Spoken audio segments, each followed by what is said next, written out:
Hi. I promised Julie that I would do a dance to lighten the mood after this very tragic story of North Korea. So here's the human rights dance. 1 step forward, 2 steps back, sideways, sideways, push, push, push.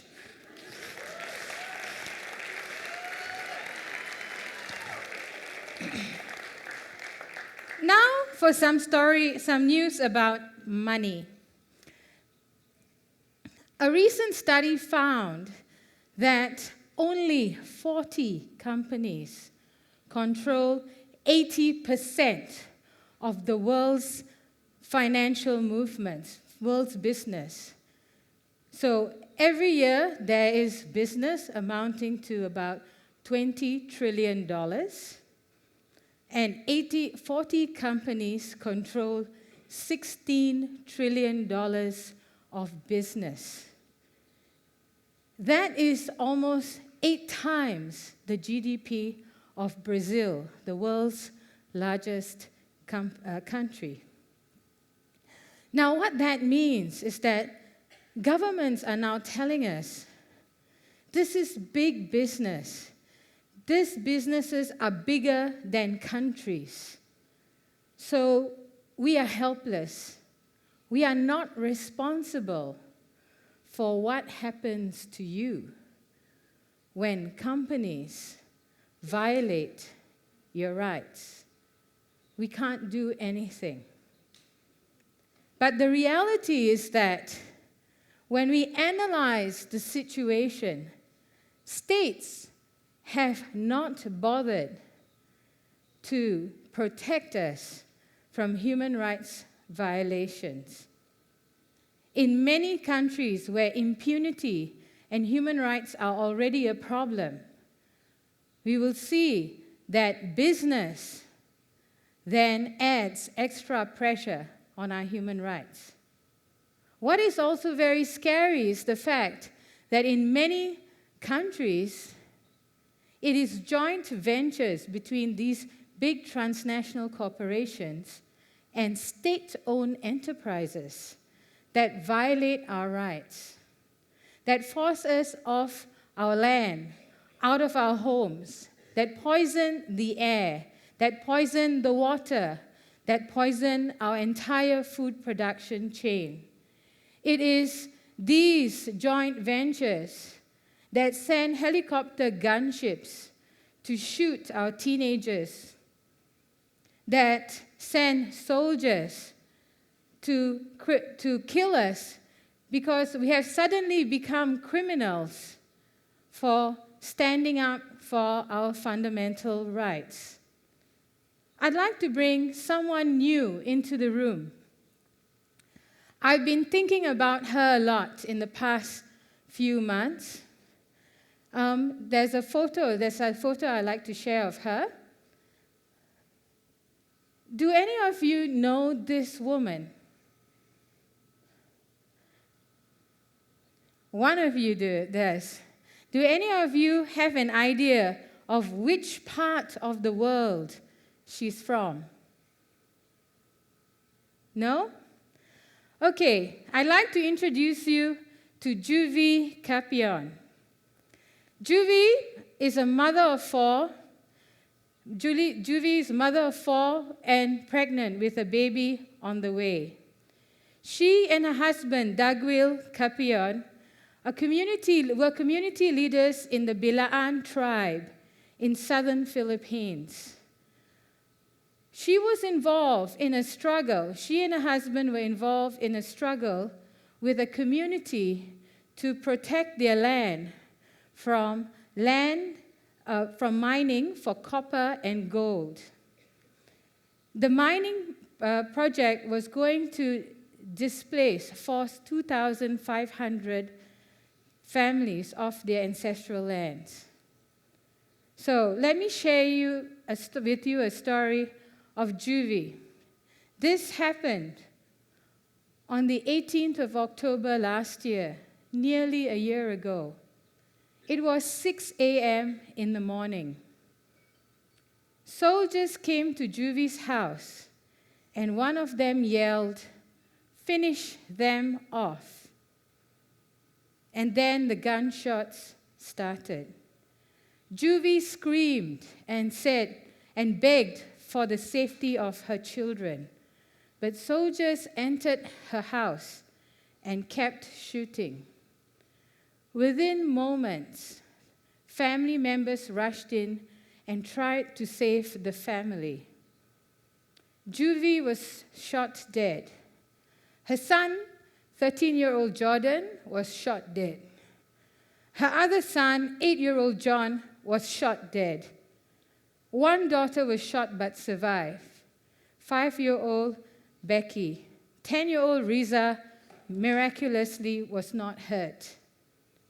The soldiers took their dead bodies of Juvi, Jordan, and John back to their barracks to try and force her husband to surrender himself. He's still in hiding. The authorities, instead of calling for judicial measures, a proper court hearing, have instead put a price on his head to be caught dead or alive. So when we hear this story, I'm sure all of you are thinking about similar cases in your region and in your country, cases that may have even happened recently here in Brazil, one of the world's fastest growing economies and 5th largest country in the world. And that is a strong reminder to us that states do have a say over our human rights. And in situations in countries like Burma, where I have been working to support human rights and democracy for 25 years, since I was in kindergarten, where everyone's saying, wow, it's fantastic, Aung San Suu Kyi is in parliament, peace is in the air, everything is great. We're seeing that there are war and atrocities still going on. And even in places where there is a peace agreement, those who used to fear soldiers with guns now have to fear men with briefcases backed up by soldiers with guns. So when we talk about the multipolar world, when we talk about states, and we are concerned that the BRICS don't build a brick wall against human rights, we also have to understand that companies have a role. Some companies have lifted their game. But last year, as I tried to raise awareness and concern at the UN Forum on Business and Human Rights about safety in the workplace, about the fact that garment workers in Pakistan and Bangladesh were dying in their hundreds because of workplace lack of safety, buildings were being burnt down or collapsing, everyone nodded and everyone clapped. And then a few months later, another bigger tragedy happened in Bangladesh. When we talk about business responsibility for human rights, we also have to remember something. We are business. You cannot take the human being out of the economy. We are shareholders. We are workers. Our natural resources are used up. Our air is used up. We are customers. And we pay taxes that are used by our governments to bail out and subsidize business. So we need to understand, too, that we have a right to demand an end to impunity. We have a right to tell governments and business, you have to be accountable. we have a right to expect you to change. We have a right to demand accountability. And we are living in a global world where the minerals used in our mobile phone may have been extracted under conditions that cause massive human rights violations. We have a right, as citizens of the world and as customers, to demand that the products which we pay for are not linked to atrocities and human rights. And in this world where we are concerned with BRICS, the rise of big new economies, we are concerned with the old poles. So we got the old poles and the new poles, not just front and back, but sideways, up and down. And where we try to keep our balance while doing the human rights dance, we do have to remember we all have the right to demand accountability. And we are all responsible to each other. Because when you look at the UN guiding principles on human rights, there's 3 things you need to know. The state duty to protect us from human rights violations. The business responsibility to respect human rights. And ultimately, our fundamental right to remedy, which I assume is a right to justice. And if people who suffer human rights abuses because of business are unable to have access to justice, people like Juvie and her family, and a lot of other friends that we know in our respective regions and countries, if they are not allowed to have access to justice, we should demand that they have access to justice in the countries where these corporations come from, because these corporations were involved. These corporations benefited from human rights violations. So I'm not going to finish with a dance.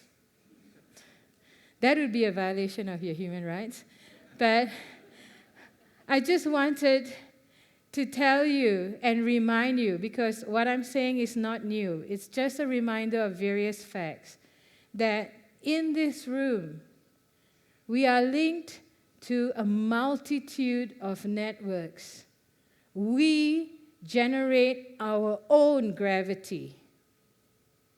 And we can work to make sure that Juvie's remaining family, that the people of North Korea or Darfur or Burma or the people in Brazil facing mass displacement because of so-called development projects closer to home, people all around the world suffering in this way know that they are not alone.